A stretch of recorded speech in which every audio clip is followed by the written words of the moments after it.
Our next speaker today will be giving a presentation on marketing and public relations for the club. Hadi Abra has been a Toastmaster for almost 3 years. He's already a distinguished Toastmaster. He's been area governor last year. In fact, he was awarded the Area Governor of the Year award for District 21 and is now the Division F governor. He's been VP of Public Relations for Surrey Toastmasters and is currently also their president. And he's conducted officer training sessions for public relations on 2 occasions and presented training for the presidents. Last year, he also presented the art of effective evaluations at one of our Toastmaster Leadership Institutes. He says, while juggling his club duties with that of being Division F governor, Hadi was also the marketing and communications chair for District 21's fall conference in Langley just a few weeks ago. And he also belongs to 2 advanced clubs, Speaker's Advantage and Professional Edge. Please welcome Hadi Abra.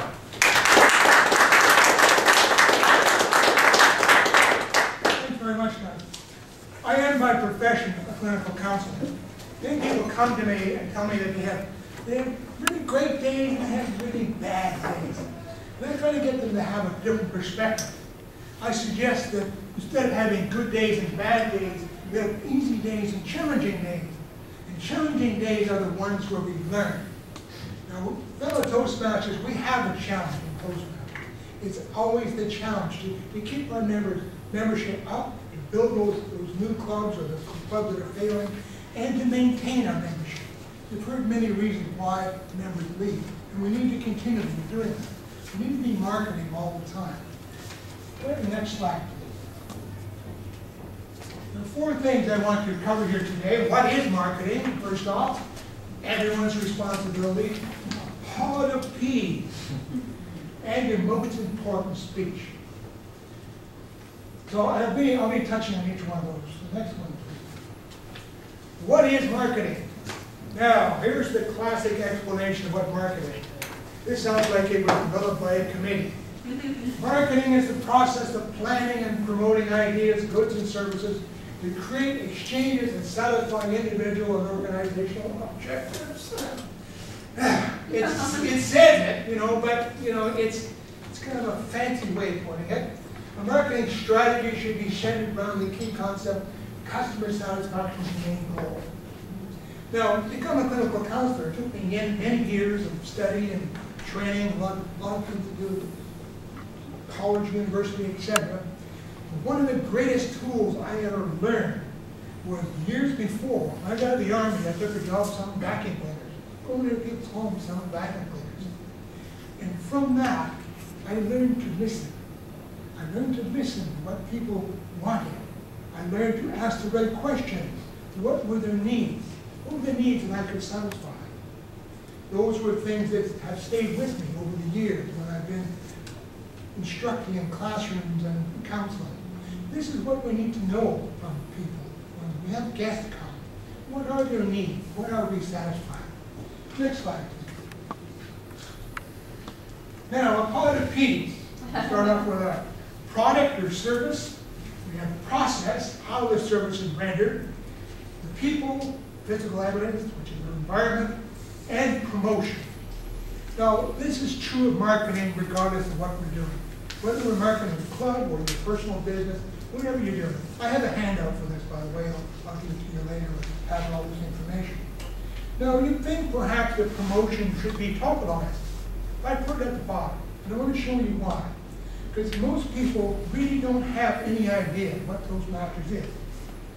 I stopped off at the store one evening after a meeting. I had my name badge on, and the girl checkout says, "Toastmasters, you make appliances." No, that's not really what it's all about. And so then I explained to her what it's about. But most people, when you ask about Toastmasters, they either haven't heard of it, or if they have, they think, well, that's where you go to learn to make speeches.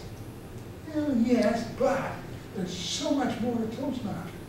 Toastmasters is such a huge thing that we're learning. We're learning personal development. We're learning leadership. All kinds of things. I mean, if you want to be a politician, fine, go learn to make speeches.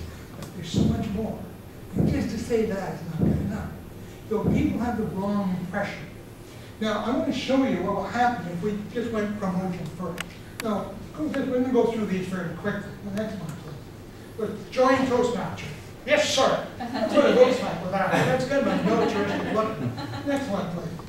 Join a Toastmaster club. Well, this one looks kind of tricky here, you know, techie and that kind of thing. It give you a wrong impression. Join a Toastmaster club here. Well, this could be for home handyman. Maybe Red Bull's going to be there. Next one, please. Join a Toastmaster club. Well, this one looks like it'll be a lot of fun. Maybe not learn anything, but you can have a lot of fun if it's like that. Now, this is definitely interesting. But you don't want your significant other to know you're going there, but this is interesting. And the next one. Join a Toastmaster club. Well, this one looks like a far-out man. Probably got some weed going there, all kinds of things. So these are all saying the same thing in different ways. So we have to be careful about the message we put out, how we present it, that we're presenting the right message. Next slide. Everyone's responsibility. Now, it's not up just to the VP of PR to get new members, it's up to all of us. So these are all from our, to help the club maintain the positive, friendly environment necessary for all members to learn and grow. Does this sound familiar to you? Any of you remember reading it before? These are all taken from the Toastmaster Promise. This is all part of the Toastmaster Promise. It's all, when you join, this is all what you agreed to. To treat my fellow club members and our guests with respect and courtesy. We all agreed to that. We need to be reminded sometimes. To bring guests to club meetings so they can see the benefits of Toast membership offers. Now, bringing guests to meetings, I don't just go around like a multi-level salesman and say, hey, you know, I'm trying to like everybody to come to Toastmaster. What I do is I say, I'm giving a speech on Monday night. Why don't you come here and speak? Then it's personal. It's personal. They're coming to hear me. They're coming to support me. And through doing it, they see what happens at the club. If I just invite them to come to Toastmasters, you know, they get this preconceived idea, oh, no, don't want to do that. But they'll support me. So I bring a lot of guests that night. A lot of guests. A lot of them join. Some of them, it's not their cup of tea, but at least they have a better idea of what Toastmasters is all about. Next slide, please. Go back to the pot of peas. So the product, the service, this is it. Having firmly in their mind what it is we're presenting, what Toastmasters is all about. The process. That we don't have gurus or instructors up there telling us what to do and critiquing us. That we are there working together. We're evaluating each other. We're helping each other. We're doing the process in that manner. Very different than what you're going to find other places. The people. People ask me about Surrey Toastmasters. When I get phone calls about it, I tell them we have a great mix of men and women of different ages and backgrounds. Some are struggling with English, some are struggling with self-confidence. And we have people who are experienced as well. So we have people with different levels of experience who can help each other. We work together. This is the main thing that I present to them. Physical evidence, the environment. When you come to a meeting, you want to see that that meeting is run in a business-like fashion. That it's not just a sloppy thing that, you know, with no agenda and not keeping on time. When we present it in a proper way and it's fun at the same time, hey, that's something that's really attractive. That's something we want to really look after. And promotion. Now let's have a look at promotion. That's one thing. The most important speech you'll ever give is the elevator speech. Now, we all go through the manuals, we go through those, we work on them, we get our presentation down, our vocal variety, all the things we do. And we're challenged with table